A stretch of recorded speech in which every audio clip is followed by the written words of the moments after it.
બિસ્મિલ્લાહિર્રહમાનિર્રહીમ. अस्सलामुअलैकुम. Welcome to my KGN રસોઈ ગુજરાતી.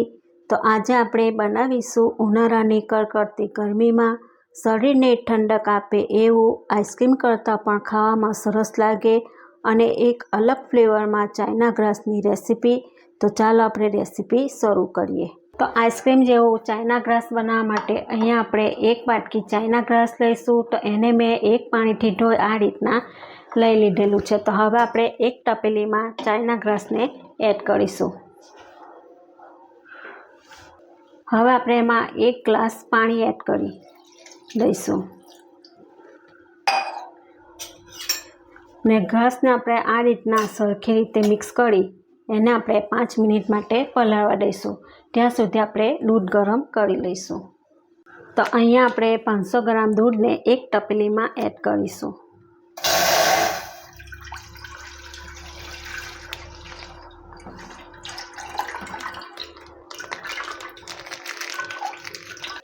ને આ રીતના થોડુંક દૂધ આપણે એક વાટકીમાં લઈ લઈશું, જેને આપણે આગળ યુઝ કરીશું.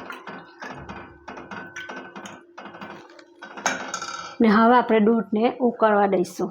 તો અહીંયા આપણું દૂધ ગરમ થઈ ગયું છે અને આ રીતના એક ઉભરો આવી ગયો છે. તો હવે આપણે એને સાઈડમાં મૂકીશું.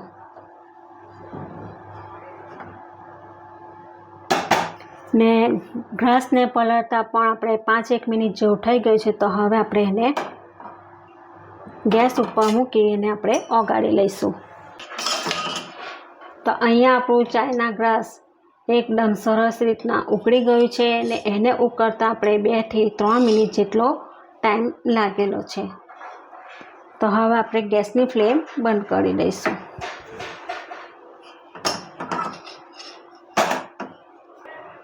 ને હવે આપણે ઉકળતા દૂધમાં આ રીતના ઉકાળેલું ચાઇના ગ્રાસ એડ કરીશું. હવે આપણે ગ્રાસ અને દૂધને એક સરખી રીતના મિક્સ કરી લઈશું.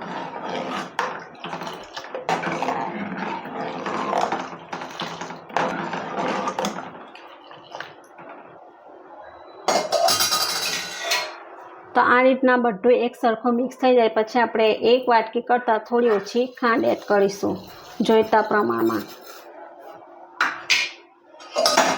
ને ખાંડને પણ આપણે સારી રીતના મિક્સ કરી લઈશું. હવે જે આપણે આગળ દૂધ વાટકીમાં લીધેલું છે એમાં આપણે વેનીલા એસેન્સનું કસ્ટર્ડ પાવડર એડ કરીશું 2 થી 3 ચમચી જેટલું.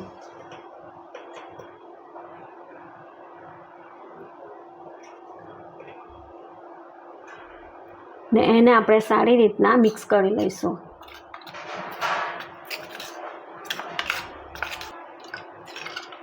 તો આ રીતના બધું આપણે એક સરખું કરી લઈશું જેથી કરીને એમાં કોઈ લમ્સ ના રહે.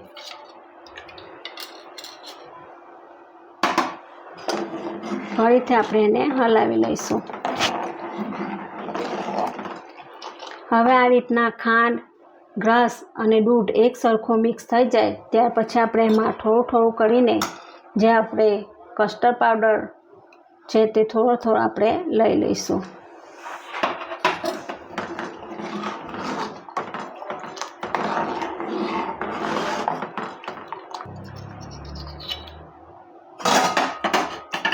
ફરીથી આપણે થોડું કસ્ટર્ડ પાવડર અંદર એડ કરીશું. એને આપણે 2 મિનિટ માટે ઉકળવા દઈશું. તો અહીંયા આપણે 2 મિનિટ જેવું થઈ ગયું છે અને આ રીતના ચાઇના ગ્રાસ એકદમ ઘટ થઈ ગયું છે. તો હવે આપણે એને ડીશમાં લઈ લઈશું. તો આ રીતના એક ડીશ લઈશું ને ડીશમાં આપણે આ રીતના લઈ લઈશું.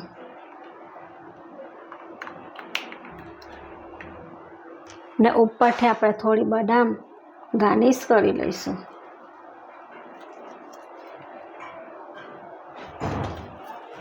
ને વધુ સરસ લુક આવે એના માટે આપણે ઉપરથી થોડું કોપરાનું છીણ એડ કરીશું.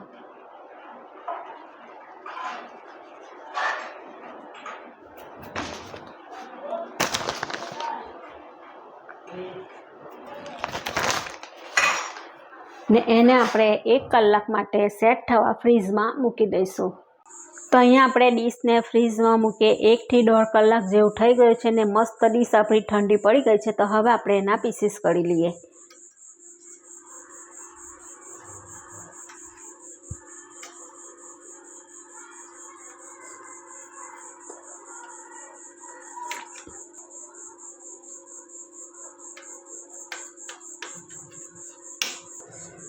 હવે આપણે એને આરા પણ કટ કરી લઈએ.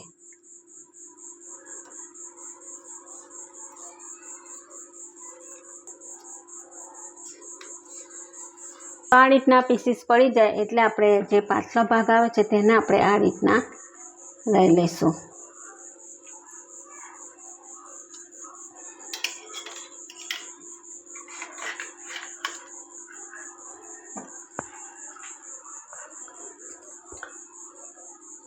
તો આ રીતના આપણું આઈસ્ક્રીમ કરતાં પણ એકદમ બહેતરીન લાજવાબ એક નવા ફ્લેવરમાં ઠંડુ ચાયના ગ્લાસ બનીને તૈયાર છે. વેકેશનમાં બહાર કરતાં એકદમ સસ્તું અને એકવાર મારી રીતના બાળકો માટે ઘરે બનાવી ટ્રાય કરશો તો 100% હું તમને ગેરંટી આપું છું કે બાળકોને આ ફેવરેટ ડીશ બની જશે ને ખાવામાં પણ એ ખૂબ જ ટેસ્ટી લાગશે.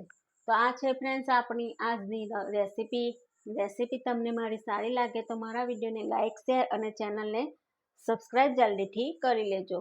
ફરી મળીશું બીજી એક નવી રેસીપી સાથે. અલ્લાહ હાફિઝ.